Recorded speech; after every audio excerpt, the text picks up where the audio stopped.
کا سہارا لیا ہے۔ مثلاً نمبر 1 اسپین سے یہودیوں کا اخراج، نمبر 2 پولینڈ میں یہودیوں کا قتل عام، نمبر 3 روس میں یہود مخالف تحریک، نمبر 4 ڈیفورس کا واقعہ، نمبر 5 جرمنی میں یہود کشی۔ موجودہ تاریخ کا اہم واقعہ دوسری جنگ عظیم کے دوران نازیوں کے ہاتھوں یہود کشی کی تاریخ ہے۔ اکثر محققین کے نزدیک جرمنی میں قتل ہونے والے یہودیوں کے اعداد و شمار جعلی ہے، اور صہیونیوں نے اس واقعے کو اپنے حق میں استعمال کرنے کے لیے یہ حرکت کی تھی۔ ہٹلر کے ان اقدامات کو صہیونیوں کی حمایت حاصل تھی۔ سامراجیوں نے 19ویں صدی میں ہی اس سرزمین کی اہمیت کی وجہ سے اس پر کنٹرول کرنے کی سازش کرنا شروع کر دی تھی۔ نیپولین بوناپارٹ نے مشرقی سلطنت کے قیام اور علاقے میں برطانیہ کے رسوخ کا مقابلہ کرنے کے لیے فلسطین کے علاقے میں اپنی ماتحت یہودی حکومت کے قیام کے لیے فلسطین پر حملے کے لیے یورپ اور ایشیا کے یہودیوں کو اپنے لشکر میں بھرتی کرنا شروع کیا تھا۔ 1827 میں ایک برطانوی یہودی نے فلسطین میں یہودیوں کی آبادی اور بحر روم کے ساحلوں کو خلیج فارس سے ملانے کے لیے پانا سے خلیج فارس تک پٹری بچھانے کی تجویز پیش کی، اور برطانیہ نے 1838 میں بیت المقدس میں پہلا یورپی قونصل خانہ قائم کیا۔ فلسطین پر کنٹرول حاصل کرنے کے لیے صہیونیوں نے برطانیہ کے ساتھ منصوبہ بندی شروع کر دی تھی۔ فلسطین پر کنٹرول حاصل کرنے کے لیے برطانوی اقدامات: نمبر 1 برطانوی کابینہ کی منظوری۔ ہربرٹ سمپویل برطانوی حکومت کا یہودی اور صہیونی وزیر تھے۔ اس نے 1915 میں برطانوی کابینہ کے سامنے ایک بل پیش کیا جس میں فلسطین پر برطانوی تسلط پر زور دیا گیا تھا۔ اس کی اساس فلسطینیوں کو یہودی ملک بنانے پر تھی، چنانچہ اس نے اس سرزمین پر یہودیوں کی آبادکاری اور ان کی خود مختاری کا بھی مطالعہ کیا تھا۔ نمبر 2 عثمانی سلطنت میں تفرقہ اندازی۔ جب پہلی جنگ عظیم میں عثمانی حکومت نے جرمنی کی حمایت کی تو برطانیہ نے امریکہ نواز کی دلجوئی کی اور عربوں کو اپنی حمایت پر اکسایا۔ اس منصوبے کے مطابق اگر عرب عثمانی ترکوں کے خلاف تحریک چلائے تو برطانیہ کو دنیا اسلام کے خلاف کو عربوں میں منتقل کرنے اور انہیں عثمانی ترکوں سے نجات دلانے میں ان کی حمایت کرنی تھی۔ نمبر 3 امریکی صہیونی کو فلسطین کے معاملے میں ملوث کرنا۔ برطانوی حکومت کا ایک اور اقدام امریکی صہیونیوں کو فلسطین کے معاملے میں کھینچتا تھا۔ برطانیہ کی کوشش تھی کہ جرمنی کی سربراہی میں اتحادیوں کو شکست دینے کے لیے کس طرح امریکہ کو بھی میدان جنگ میں ملوث کر دے۔ اس مقصد کے لیے برطانیہ نے امریکی حکومت میں اثر و رسوخ رکھنے والے امریکی صہیونیوں سے فائدہ اٹھایا۔ اسی سیاسی لین دین میں برطانیہ نے وعدہ کیا کہ وہ یہودی حکومت کی تشکیل کے لیے صہیونیوں کی اس دیرینہ آرزو کی حمایت کرے گا۔ نمبر 4 فلسطینی برطانوی سرپرستی میں برطانیہ کی جانب سے فلسطین پر کنٹرول کرنے کے لیے فی الفور اعلان کے 27 روز بعد برطانوی فوج جنرل لی کی قیادت میں بیت المقدس میں داخل ہو گئی۔ 24 اپریل 1920 کو برطانیہ، فرانس، اٹلی، جاپان، یونان، بیلجیم کی شرکت کے ساتھ اٹلی میں سان ریمو کانفرنس میں طے کیا گیا کہ شام اور لبنان کی سرپرستی فرانس اور اردن، فلسطین اور عراق کی سرپرستی برطانیہ کے حوالے کر دی گئی۔ نمبر 5 برطانوی اہلکار کی فلسطین آمد۔ 30 جون 1920 کو برطانوی یہودی ہربرٹ سمویل برطانوی حکومت کی جانب سے اہلکار کی حیثیت سے فلسطین پہنچا تاکہ وہاں پر ایک غیر فوجی حکومت تشکیل دے۔ حکومت کے اس انتخاب پر مسلمانوں کی جانب سے شدید اعتراض کیا گیا۔ اس نے واضح طور پر صہیونی کے ساتھ تعاون اور ان کی مدد کو اپنا مقصد بنایا اور اس نے فلسطین میں صہیونی حکومت کے قیام کے لیے زمینہ سازی کی۔ صہیونی پروٹوکول یا ان کے بنیادی اعتقادات۔ صہیونی نے اپنے ناپاک ارادوں کو چند اصولوں کی صورت کو بیان کیا جو پروٹوکول کے نام سے معروف ہے۔ پروٹوکول کے بنیادی نکات کی تشریح اور اس پر لکھے گئے مقدمات کے مطالعے سے 3 بنیادی نقطے سامنے آتے ہیں۔ نمبر 1، آزاد پسندانہ اصول پر فلسفی تنقید اور آمرانہ حکومت کی تعریف۔ عالمی آمرانہ حکومت کے قیام کے لیے یہودیوں کو اطمینان دلانے کے لیے اجتماعی جنگ کا منصوبہ۔ اس منصوبے کے بنیادی نکات کو عملی جامہ پہنانے کے لیے پیشن گوئی۔ یہودی منصوبہ بندی کو عملی جامہ پہنانے کے لیے صہیونی امور پر کام کرتے ہیں۔ نمبر 1، فلسطین پر قبضہ اور خطے میں یہودی کو جمع کرنا۔ نمبر 2، عالمی صہیونی حکومت کے قیام کے لیے کوششیں۔ اس ہدف تک پہنچنے کے لیے نسلی برتری کا خیال خام اور اس سیاسی نظریے کو انجام دینے کا اعتقاد یہودیوں کا اسلحہ ہے۔ ہر ممکن طریقے سے مذہبی اعتقادات اور ایمان اور در حقیقت تمام توحیدی ادیان خاص طور پر اسلام کو محو کر دینا، اگرچہ اس عمل کو ذہنی رنگ ہی دینا پڑے۔ کلی طور پر صہیونیزم اپنے اہداف کو حصول کے درج ذیل پروگرام پر عمل کرتا ہے: لوگوں کے مذہب اعتقادات کو مشکوک بنانا، مذہبی رہنماؤں کو راستے سے ہٹانا، دہشت گردی، فریب کاری اور دھوکہ دہی، فحاشی کی ترویج، بے رحمی اور قتل و غیرت نگری، غیر اخلاقی حرکتوں کی تبلیغ، لوگوں کو عیش و عشرت میں مشغول کرنا، برائیوں کا فروغ، نمود نمائش، لوگوں کو سیاسی مسائل سے دور کرنا، تفرقہ ڈالنا، جنگیں کروانا اور دوسرے ممالک پر قبضہ کرنا۔ دوسرے ممالک پر اپنی اقدار کی ہوس کو جائز قرار دینے کے لیے صہیونی عرض موعود کی حدود کے بارے میں توریت میں جعلی باتوں کو دستاویز قرار دیتے ہیں۔ اسرائیل کی صہیونی حکومت کی پارلیمنٹ کے دروازہ پر لکھا ہے: اے یہود، تمہارا وطن نیل سے فرات تک ہے۔ صہیونی ہمیشہ اپنی اصل مقصد کو خفیہ رکھتے ہیں یا گول مول انداز میں اس کو بیان کرتے ہیں کہ مثلاً 1897 سے 1946 تک وہ لوگ کہتے ہیں کہ ہم صرف یہودی کے لیے ایک مرکز بنانا چاہتے ہیں، حکومت نہیں، اور کہتے تھے کہ ہم فلسطین کو ہجرت پر مجبور نہیں کریں گے، لیکن جب طاقت حاصل کر لی تو یہودی حکومت کا مطالبہ کر دیا۔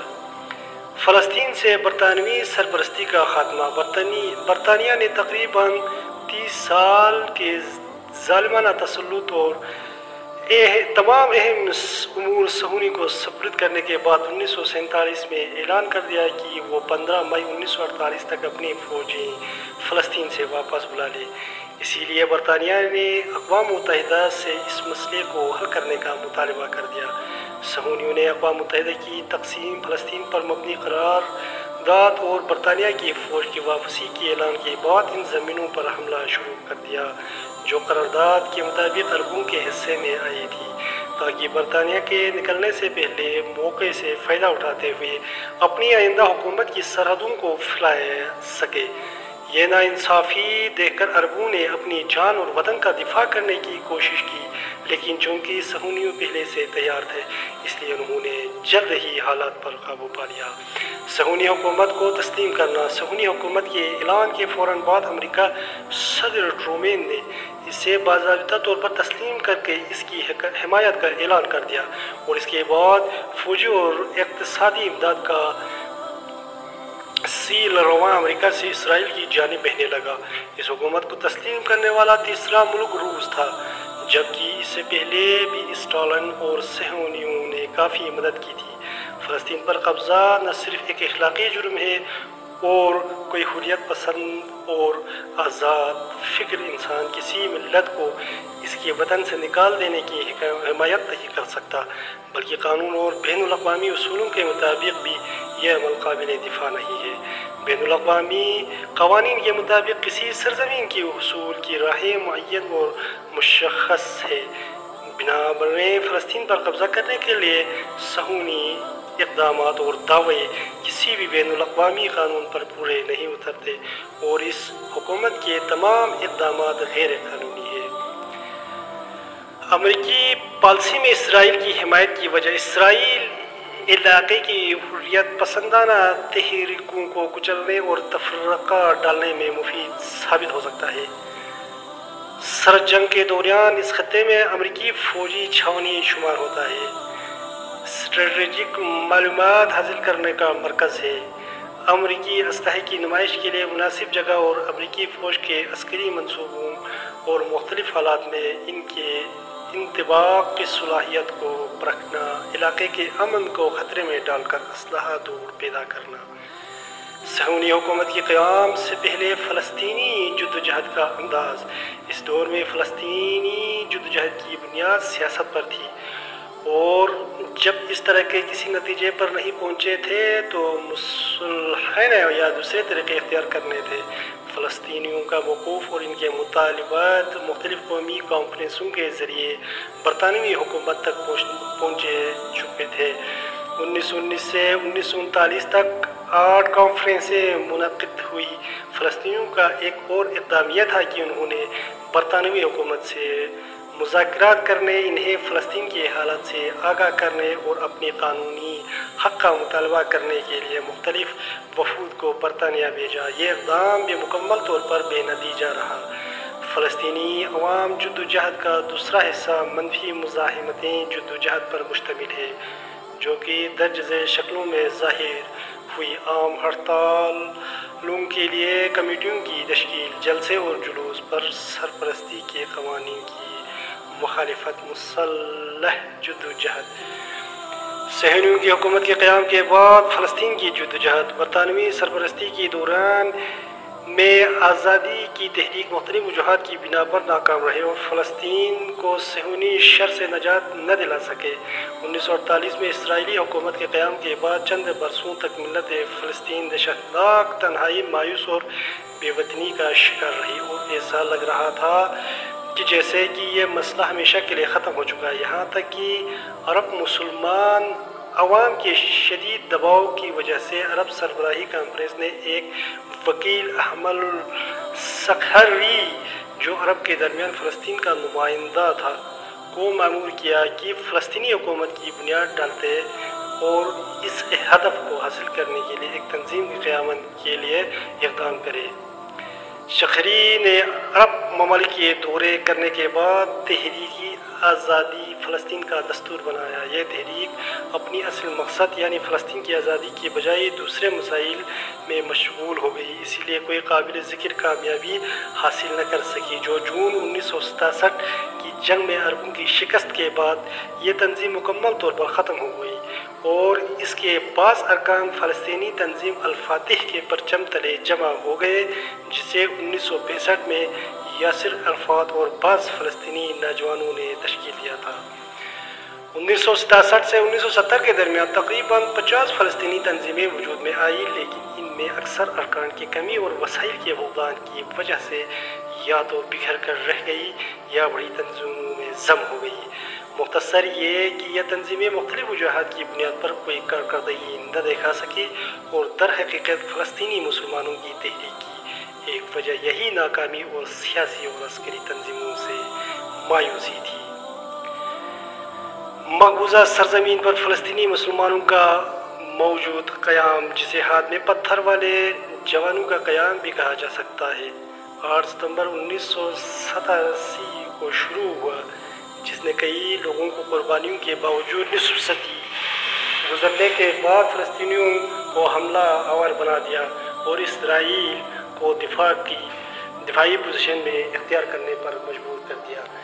فلسطین کے اسلامی انقلاب کو مغربی پروپیگنڈا مشینریوں کے زہریلے پروپیگنڈے کے باوجود دنیا کا اہم مسئلہ سمجھ گیا اور اس نے دنیا بھر کی توجہ کو اپنی جانب مبذول کروا لیا۔ یہ تحریک اس قدر اچانک شروع ہوئی کہ عالمی استقبال کا کوئی رہنما صہیونی حکومت اور فلسطینی حکومت کی اور دباؤ اور بائیں بازو کی جماعت بھی اس اندازہ نہیں لگا سکتے تھے۔ فلسطینی مسلمانوں کو اس انتقاضہ کی مختصر مدت میں جو نتائج حاصل ہوئے وہ گزشتہ پوری جدوجہد کے حاصل شدت نتائج سے زیادہ ہے، اور اس کی وجہ صرف اسلام اور فلسطینی مسلمانوں کا اسلامی انقلابی انتقاضہ نے اسرائیلی معیشت پر بہت گہرے اثرات مرتب کیے ہیں، کیونکہ انتقاضہ کو کچلنے کے لیے صہیونی حکومت نے اپنے بجٹ کا بہت بڑا حصہ خرچ کرنا پڑ رہا ہے۔ دوسری طرف سے ملک گیر عام ہڑتالوں کی وجہ سے کارخانوں کی پیداوار اور غیر معمولی طور پر نمایاں کمی واقع ہوئی ہے۔ سیاسی اعتبار سے انتقاضہ کی وجہ سے لکوڈ اور لبرل پارٹی کے درمیان کشیدگی پیدا ہوئی۔ یہ دو پارٹیاں اس بحران کو حاصل کرنے کے بارے میں اختلاف کا شکار ہیں۔ لکوڈ پارٹی شدید رد عمل اور لبرل پارٹی میانہ روی اختیار کرنے پر زور دے رہی ہے۔ اس انتقاضہ نے اجتماعی اعتبار سے بھی صہیونی معاشرت پر بہت برے اثر ڈالے ہیں۔ اسرائیلی فوجوں کا مورال گر رہا ہے اور ان کے درمیان خودکشی کی شرح میں اضافہ ہوئی۔ دوسرے ممالک سے یہودیوں کا مقبوضہ فلسطین میں نقل مکانی کا عمل سست بلکہ دوسرے ملکوں کی طرف ہجرت کا آغاز ہو چکا تھا۔ انتقاضہ نے صہیونی حکومت کے خلاف خود اسرائیل کے اندر ایک محاذ کھول دیا اور ہمسایہ ملکوں کو پہلے کی نسبت سکون اور اطمینان کا سانس لینے کا موقع ملا ہے۔ انتقاضہ کی وجہ سے تمام مذہبی پارٹیوں نے اپنی اختلافات بلا دیے اور مختلف طبقات سے تعلق رکھنے والی عوامی کمیٹیوں کی تشکیل متحد ہو چکے ہیں۔ ادھر یہودیوں کی آباد کاری کے لیے نئی آبادیاں بنانے کا عمل سست ہوا ہے اور حکومت مجبور ہو گئی کہ صہیونیوں کی فلاح و بہبود کے لیے کام کرنے کی بجائے مسلمانوں کے ساتھ مقابلہ کرنے پر اپنی توانائی صرف کرے۔ حماس در حقیقت وہی اخوان المسلمین فلسطین ہے جس کا انتقاضہ شروع ہونے کے تقریباً 7 مہینے بعد جون 1987 میں اپنے قیام کا عمل کیا۔ حماس اخوان المسلمین کا عسکری بازو ہے جس کے رہنما غزہ کی پٹی میں اخوان المسلمین کے اہم رکن شیخ احمد یاسین تھے۔ شیخ یاسین کے پاؤں مفلوج تھے، انہیں کئی بار اسرائیلی حکومت نے گرفتار کیا اور 1985 میں لبنان میں اسرائیل نے انہیں ٹارگٹ کلنگ میں شہید کر دیا۔ یہ تنظیم صہیونی کو فلسطین کی 1 انچ زمین دینے کو بھی تیار نہیں ہے اور صرف نہر اردن کے مغربی کنارے اور غزہ کی پٹی کے علاقے کی بجائے فلسطین کو مکمل طور پر آزاد کرانا چاہتے ہیں۔ یہ تنظیم صرف قوم پرستی کی مخالف اور اس سے فلسطین کا کاز سے انحراف سمجھتی ہے۔ غزہ، نبلس والخیل، بیت المقدس اور نہر اردن کے مغربی کنارے کے علاقوں میں حماس کے حامی بڑی تعداد میں پائے جاتے ہیں۔ اگرچہ حماس نے جہاد کو اپنی بنیادی اصولوں میں جگہ دی ہے، لیکن اس کی زیادہ تر سرگرمیوں لوگوں کو ہڑتال، جلوس، مظاہرے اور مزاحمتی جدوجہد وغیرہ کی دعوت ہے۔ چونکہ اس گروہ کی زیادہ تر سرگرمیاں مسجد، اسکولوں اور دوسرے عوامی مراکز میں ہیں، اس لیے عوام میں اس کی جڑیں کافی مضبوط ہیں اور معمولی اشارے پر بھی مغربی کنارے کے علاقے اور غزہ کی پٹی میں ہڑتالوں کی کیفیت پیدا ہوتی ہے۔ صہیونی حکومت کے قیام کے بعد عربوں کا موقف دوسری جنگ عظیم کے بعد ظاہر ہونے والے عالمی نظام کی ایک خاص قطبی ہونا تھا کہ دوسرے ملکوں، خاص طور پر تیسری دنیا کے ممالک کی خارجہ پالیسی 2 بڑی طاقتوں میں سے ایک کی تابع افواہ کرتی تھی۔ مشرقی وسطیٰ میں فلسطین کے بحران کے بارے میں بڑی طاقتوں کے فیصلوں کی وجہ سے یہ مسئلہ حل نہ ہوا اور صہیونیوں نے استحکام حاصل کہ اس مسئلے کے حل نہ ہونے کی ایک اور وجہ عرب حکومتوں کا اپنے موقعوں پر عدم استحکام اور عزم و ارادے کی کمزور تھا۔ یہ ممالک مسئلہ فلسطین پر کوئی متحد پالیسی اختیار نہ کر سکے بلکہ بعض اوقات متضاد پالیسیوں پر عمل پیرا رہے۔ اردن، مصر، شام اور لبنان فلسطین کے ہمسائے ممالک ہونے کی وجہ سے اہم کردار کے مالک تھے، جبکہ عراق، سعودی عرب اور خلیج فارس کی دوسری عرب ریاستیں صرف زبانی مذمت یا زیادہ سے زیادہ مالی امداد کرنے پر اکتفا کرتے تھے۔ اسلامی انقلاب سے پہلے ایران اور مسئلہ فلسطین۔ 11 فروری 1979 کو ایران میں اسلامی انقلاب کی کامیاب سے صہیونی حکومت لرزہ براندام ہو گئی اور اس کے لیے نئی اور سخت مشکلات کھڑی ہو گئی، جبکہ اس انقلاب سے پہلے اسرائیل کے لیے ایران مشرقی وسطی میں ایک اہم مرکزی حیثیت رکھتا تھا اور صہیونی مخالف تحریکوں کو کچلنے کا کام کیا کرتا تھا۔ ایران میں شاہ اور اسرائیل میں آصف حکومت کے بڑے پیمانے پر سیاسی، اقتصادی، دفاعی اور فوجی تعلقات علاقے میں مغربی مفادات کی حفاظت کیا کرتے تھے۔ شاہ کی حکومت کے اسلام مخالف موقف کے برخلاف مسلمان ایرانی قوم بیدار علماء دین کی قیادت نے ابتدائی سے صہیونی حکومت کے قیام کی مخالفت اور دونوں ملکوں کے تعلقات سے متنفر رہی۔ اس سلسلے میں آیت اللہ شانی نے حکومت اسرائیل کے قیام سے خبردار کرتے ہوئے پہلا قدم اٹھایا۔ انہوں نے شدید حکومتی دباؤ کے باوجود لوگوں کو 10 جنوری 1948 کے دن فلسطین کے حق میں مظاہرے کرنے کی دعوت دی اور فلسطینیوں کی مالی امداد کے لیے بینک میں ایک اکاؤنٹ کھولا۔ اسی کے ساتھ فدائیان اسلام نامی تنظیم نے شہید مجتبیٰ نواب صفوی کی قیادت میں 5000 رضاکاروں پر مبنی ایک دستے کو فلسطین بھیجنے کے لیے تیار کیا، جس کی حکومت شاہ نے شدید طور پر مخالفت کی۔ آیت اللہ شانی کی اسرائیل اور برطانیہ مخالف جدوجہد کو شدت دیکھ کر حکومت نے لبنان جلا وطن کر دیا۔ امام خمینی اور مسئلہ فلسطین۔ شاہ کی منحوس حکومت کے خلاف امام خمینی کی جدوجہد کا ایک سبب اسرائیل کا مسئلہ تھا۔ انہوں نے 1963 میں ہی عالم اسلام اور ایران کے لیے اسرائیلی خطرے کو محسوس کر کے اس سے خبردار کرنا شروع کر دیا۔ ایران کی سیاسی، اقتصادی اور فوجی نظام میں نفوذ پیدا کرنے کے لیے اسرائیل کی سازشوں کو برملا بیان کیا۔ یہ بات دنیا اسلام کے مسائل خصوصاً مسئلہ فلسطین پر آپ کی توجہ کی نشانی دہی کرتا ہے اور بتاتی ہے کہ آپ کی فکر صرف ایران کے اندرونی معاملات تک محدود نہیں تھی۔ امام خمینی ترکی اور پھر عراق میں جلاوطنی کے دوران مختلف حوالوں سے مسئلہ فلسطین کے بارے میں اپنا موقف کا اظہار کرتے رہے اور اس کی بنا پر حکومت شاہ کے خلاف ایرانی مسلمانوں کا تحریک کا ایک بنیادی عنصر فلسطین کی حمایت تھا۔ اسلامی انقلاب کی کامیابی کے بعد ایران اور مسئلہ فلسطین۔ اسلامی انقلاب کی کامیابی کے بعد ایک ہفتے کے اندر ہی فلسطینی رہنماؤں نے ایران کا دورہ کیا۔ اسی دورے میں امام خمینی نے آج ایران اور کل فلسطین کہہ کر ایران کی خارجہ پالیسی کی ترجیحات کو معین کر دیا اور اس کے بعد سے قدس کی آزادی کی اس پالیسی نے عملی طور پر اسرائیلی کے لیے بے پناہ مشکلات کھڑا کر دی۔ فلسطینیوں کی حمایت میں ایران کے عملی اقدامات۔ اسلامی جمہوریہ ایران نے اپنی خارجہ پالیسی کے اعلان کے علاوہ درج ذیل اقدامات انجام دیے۔ نمبر 1، اسرائیلی سفارت خانہ کا خاتمہ۔ اسلامی جمہوریہ ایران مسئلہ فلسطین کو ایک اسلامی مسئلہ سمجھتے ہوئے اس کی حمایت کو اپنی ذمہ داری شمار کرتا ہے۔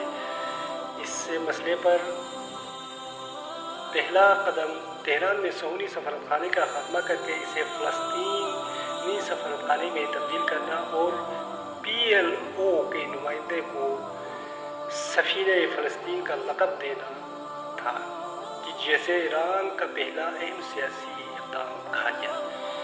نمبر 2، یوم القدس کا اعلان۔ امام خمینی نے اس صہیونی مخالف تحریک کو آگے بڑھانے کے لیے اسلامی انقلاب کی کامیابی کے بعد پہلے ہی ماہ رمضان میں جمعۃ الوداع کو عالمی یوم القدس کا نام دیا۔ جس نے سہولیوں کے خلاف پہلے چلنے والی تحریک کو نیا انداز دیا اور اسرائیل مخالف تحریک کو مقبوضہ علاقوں کے علاوہ پوری دنیا میں پھیلا دی۔ نمبر 3، انسان دوستی پر مبنی مالی امداد۔ اسلامی جمہوریہ ایران نے فلسطینیوں کی مالی امداد بھی کی ہے۔ مستضعفین جہاں اور مظلومین عالم کے لیے کی جانے والی یہ عوام امداد ان کے لیے بہت مؤثر اور اہمیت کی حامل ہے، خصوصاً موجودہ دور میں جنگ کی انتفاضہ کی وجہ سے عرب حکومتوں کی جانب سے امداد بن چکی ہے۔ نمبر 4، سیاسی کوششیں۔ بلا شک و تردید یہ بات کہی جا سکتی ہے بین الاقوامی فورموں میں فلسطین کی واحد حامی حکومت اسلامی جمہوریہ ایران کی حکومت ہے اور فلسطین کی مشکلات اور ان کے مسائل کو ان فورمیت میں زیر بحث لانا اور ان کے حقوق کا دفاع کرنا ان کی اقدامات کا حصہ ہے۔ نمبر 5، نام نہاد امن منصوبے کی مخالفت سہونی حکومت کی۔ نمبر 5، نام نہاد منصوبہ مخالفت سہونی حکومت کی اچھی طرح جاننے کی وجہ سے اسلامی جمہوریہ ایران نے ہمیشہ امن منصوبوں کے نام پر ہونے والی سازشوں کے مخالفت کی ہے، جس کی وجہ سے کئی نام نہاد اہم منصوبے ناکامی کا شکار بھی ہوئے۔ البتہ اس کی وجہ سے ایران کو کافی دباؤ کا بھی سامنا ہے۔ فلسطینی تحریک پر اسلامی انقلاب کے اثرات۔ بے شک مقبوضہ فلسطین میں اسلامی انقلاب کی کامیابی سے پہلے مختلف مقادیر فکر اور ان کی جدوجہد کے طریقہ کار کا تجزیہ اور ان کی ناکامی کا مشاہدہ کرنے انہوں نے اسلامی انقلاب سے جدوجہد کا نیا طریقہ سیکھا، جس کے نتیجے میں اعتماد کے ساتھ مذہب اور خدا پر توکل کے ہتھیار کے ساتھ فلسطین کی اس جدوجہد کو شدت کے ساتھ شروع کیا۔ اسلامی انقلاب کا دوسرا اہم اثر صہیونی حکومت کے ساتھ عرب حکمرانوں کی صلح کے اس سخت دور میں فلسطینی تحریک کا تسلسل ہے۔ مسلمان فلسطین اس پر امید پر کہ اسلامی جمہوریہ ایران کا حقیقی حامی ہے، اپنی جدوجہد کو جاری رکھے ہوئے ہیں اور ان کی اس مقاومت نے تمام صہیونی سازشوں کو ناکام بنا دیا۔ السلام علیکم ورحمۃ اللہ وبرکاتہ۔ اگر آپ کو